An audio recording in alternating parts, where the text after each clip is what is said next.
SSLC ವಿಜ್ಞಾನ ಪರೀಕ್ಷೆ ಮುಕ್ತಾಯವಾಯಿತು. ಪೇಪರ್ ಹೇಗಿತ್ತು ಮತ್ತು ತಜ್ಞರು ಮತ್ತು ವಿದ್ಯಾರ್ಥಿಗಳು ಏನು ಹೇಳ್ತಾರೆ, ಹೇಗೆ ಪೇಪರ್ ಇತ್ತು, ಅನಾಲಿಸಿಸ್ನ ಮಾಡ್ತಾ ಹೋಗೋಣ.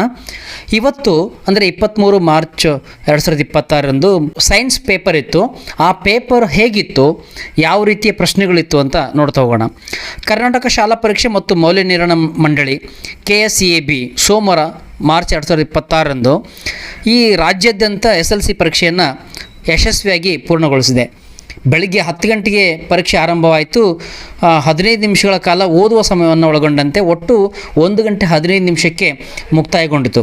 ಇದರಲ್ಲಿ ವಿಶೇಷತೆ ಏನು ಅಂತಂದರೆ, ಬೆಳಗ್ಗೆ 10 ಗಂಟೆಗೆ ಮೊದಲಿಗೆಲ್ಲ ಆನ್ಸರ್ ಶೀಟ್ ಕೊಡ್ತಾ ಇದ್ವಿ ಮೊದಲು, ಅದಾದ ನಂತರ ಪ್ರಶ್ನೆ ಪತ್ರಿಕೆ ಕೊಡ್ತಾ ಇದ್ವಿ. ಈಗ ಒಂದು ಸ್ಪೆಷಲಾಗಿ ಏನು ಚೇಂಜಸ್ ಆಗಿದೆ ಅಂದರೆ, 10 ಗಂಟೆಗೆ ಪ್ರಶ್ನೆ ಪತ್ರಿಕೆಯನ್ನು ಕೊಡ್ತೀವಿ. ಆ ಮಗು 15 ನಿಮಿಷಗಳ ಕಾಲ ಆ ಪ್ರಶ್ನೆ ಪತ್ರಿಕೆಯನ್ನು ಓದುವ ಸಮಯವನ್ನು ಕೊಟ್ಟಿದ್ವಿ.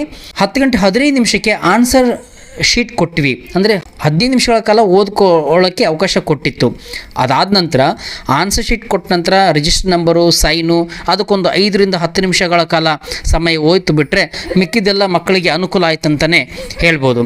ವಿಜ್ಞಾನ ಪರೀಕ್ಷೆಯನ್ನು ಬೆಳಿಗ್ಗೆ 10 ಗಂಟೆಗೆ ಆರಂಭ ಆಯಿತು, 1:15ಕ್ಕೆ ಮುಕ್ತಾಯಗೊಂಡಿತು. ಒಟ್ಟು 80 ಅಂಕಗಳ ಈ ಲಿಖಿತ ಪರೀಕ್ಷೆಯನ್ನು ಬರೆದು ಹೊರಬಂದ ವಿದ್ಯಾರ್ಥಿಗಳು ವಿಷಯ ತಜ್ಞರ ಪ್ರಾಥಮಿಕ ವಿಶ್ಲೇಷಣೆ ಪ್ರಕಾರ ಈ ಬಾರಿಯ ವಿಜ್ಞಾನ ಪ್ರಶ್ನೆ ಪತ್ರಿಕೆಯು ಸುಲಭದಿಂದ ಸಾಧಾರಣ ಮಟ್ಟದಲ್ಲಿತ್ತು ಅಂತ ಹೇಳ್ತಾರೆ. ಮಕ್ಕಳು ಕೇಳಿದ್ದೆ, ಆ ಮಕ್ಕಳು ಕೂಡ ಈಸಿ ಇತ್ತು ಸರ್ ಕ್ವಶನ್ ಪೇಪರು, ನಾನು ಔಟ್ ಆಫ್ ಔಟ್ ತೆಗಿತೀನಿ ಅಂತ ಒಂದಷ್ಟು ಮಕ್ಕಳು ಹೇಳಿದರು. ಸರ್ ಒಂದಷ್ಟು ಪ್ರಶ್ನೆಗಳಿಗೆ ನನಗೆ ಸ್ವಲ್ಪ ಕಷ್ಟ ಅನ್ನಿಸ್ತು, ಬಟ್ ಮಿಕ್ಕಿದೆಲ್ಲ ಸೇಮ್ ಆ್ಯಸ್ ಇಟ್ ಈಸ್ ಇದೆ, ನನಗೆ ಭಾಳ ಇಷ್ಟ ಆಯಿತು ಪೇಪರ್ ಅಂತಲೂ ಹೇಳಿದರು. ಹಾಗೆ ಪ್ರಶ್ನೆ ಪತ್ರಿಕೆ ವಿಭಾಗವಾರ ವಿಶ್ಲೇಷಣೆ ಮಾಡ್ತಾ ಹೋಗೋಣ. ಭೌತಶಾಸ್ತ್ರ, ಫಿಸಿಕ್ಸ್, ಹೆಚ್ಚಿನ ವಿದ್ಯಾರ್ಥಿಗಳ ಪ್ರಕಾರ ಭೌತಶಾಸ್ತ್ರ ವಿಭಾಗವು ಸಾಧಾರಣ ಮಟ್ಟದಲ್ಲಿತ್ತು ಅಂತ ಹೇಳ್ತಾರೆ.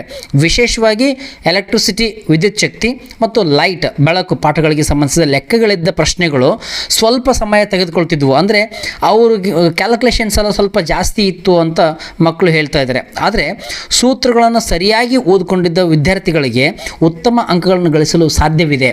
ಒಂದು ವೇಳೆ ಸೂತ್ರ ಇಲ್ಲ ಅಂತಂದರೆ ಕ್ಯಾಲ್ಕುಲೇಷನ್ ಮಾಡೋಕ್ಕೆ ಸಾಧ್ಯನೇ ಇಲ್ಲ.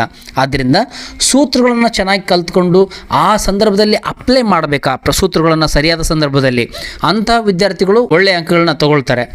ಈಗ ಎರಡನೇ ವಿಭಾಗಕ್ಕೆ ಬರೋಣ, ರಸಾಯನಶಾಸ್ತ್ರ, ಕೆಮಿಸ್ಟ್ರಿ.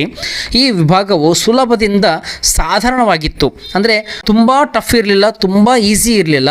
ಒಂದು ಸುಲಭ ಪ್ರಶ್ನೆಗಳು ತುಂಬ ಜಾಸ್ತಿ ಇತ್ತು, ಸಾಧಾರಣ ಮಟ್ಟದ್ದು ಒಂದು ಸ್ವಲ್ಪ ಜಾಸ್ತಿ ಇತ್ತು, ಅಷ್ಟೊಂದು ಕಷ್ಟ ಇರಲಿಲ್ಲ ಅಂತ ಮಕ್ಕಳು ಹೇಳ್ತಾ ಇದ್ದರು.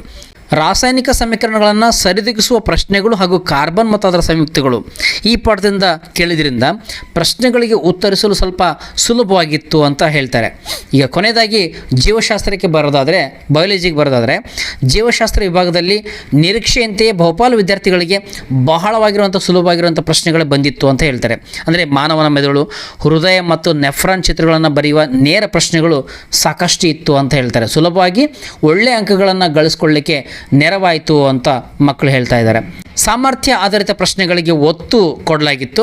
ಅಂದರೆ ಈ ಬಾರಿಯ ವಿಜ್ಞಾನ ಪರೀಕ್ಷೆಯನ್ನು ಗಮನಿಸಿದರೆ ಪರೀಕ್ಷಾ ಮಂಡಳಿಯು ಸಾಮರ್ಥ್ಯ ಆಧಾರಿತ ಮೌಲ್ಯಮಾಪನಕ್ಕೆ ಹೆಚ್ಚಿನ ಆದ್ಯತೆ ನೀಡಿರುವುದು ಸ್ಪಷ್ಟವಾಗಿ ಎದ್ದು ಕಾಣ್ತದೆ ಅಂತ ಹೇಳ್ತಾರೆ. ಕೇವಲ ಬಾಯ್ಪಾಠ ಮಾಡಿಕೊಂಡು ಬಂದವರಿಗೆ ಮಾತ್ರವಲ್ಲದೆ ವಿಷಯವನ್ನು ಅರ್ಥೈಸಿಕೊಂಡು ಉತ್ತರಿಸುವ ಸಾಮರ್ಥ್ಯವನ್ನು ಪರೀಕ್ಷಿಸುವಂಥ 40-50% ಪ್ರಶ್ನೆಗಳನ್ನು ಕೇಳಲಾಗಿತ್ತು ಅಂತ. ಅಂದರೆ ಎರಡೂ ರೀತಿಯ ಮಕ್ಕಳಿಗೆ ಅನುಕೂಲ ಆಗಲಿ ಅನ್ನೋ ಉದ್ದೇಶದಿಂದ ಪ್ರಶ್ನೆ ಪತ್ರಿಕೆಯನ್ನು ತಯಾರು ಮಾಡಲಾಗಿತ್ತು ಅಂತ ಹೇಳ್ತಾರೆ. ಹಾಗೆಯೇ ತಜ್ಞರು ಮತ್ತು ವಿದ್ಯಾರ್ಥಿಗಳ ಪ್ರತಿಕ್ರಿಯೆ ಹೇಗಿತ್ತು ಅಂದರೆ, ಪರೀಕ್ಷಾ ಕೇಂದ್ರದಿಂದ ಹೊರಬಂದಂಥ ಹಲವಾರು ವಿದ್ಯಾರ್ಥಿಗಳು ಅವರ ಮುಖದಲ್ಲಿ ಮಂದಹಾಸ ಇತ್ತು, ನಗು ಇತ್ತು, ಖುಷಿ ಇತ್ತು.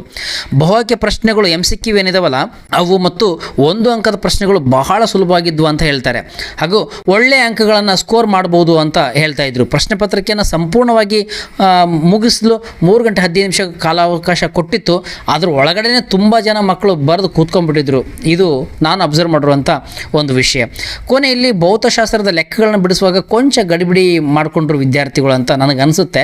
ಯಾಕಂದರೆ ಕ್ಯಾಲ್ಕುಲೇಷನ್ಸ್ ಇರುತ್ತೆ, ಫಾರ್ಮುಲಾ ಮರ್ತೋಗಿರುತ್ತೆ, ಫಾರ್ಮುಲಾ ಬಂದರೆ ಸಬ್ಸ್ಟಿಟ್ಯೂಷನ್ ಮಾಡೋಕ್ಕೆ ಗೊತ್ತಾಗಲ್ಲ. ಇಷ್ಟೆಲ್ಲ ಪ್ರಾಬ್ಲಮ್ ಮಕ್ಕಳಲ್ಲಿ ಬಂದಿರುತ್ತೆ ಅನ್ನೋದು ನನ್ನ ಅನಿಸಿಕೆ. ಶಿಕ್ಷಣ ತಜ್ಞರ ಪ್ರಕಾರ ಪ್ರಶ್ನೆ ಪತ್ರಿಕೆಯು ಸಂಪೂರ್ಣವಾಗಿ NCERT ಪಠ್ಯಕ್ರಮವನ್ನು ಆಧರಿಸಿತ್ತು ಅಂತ ಹೇಳ್ತಾರೆ.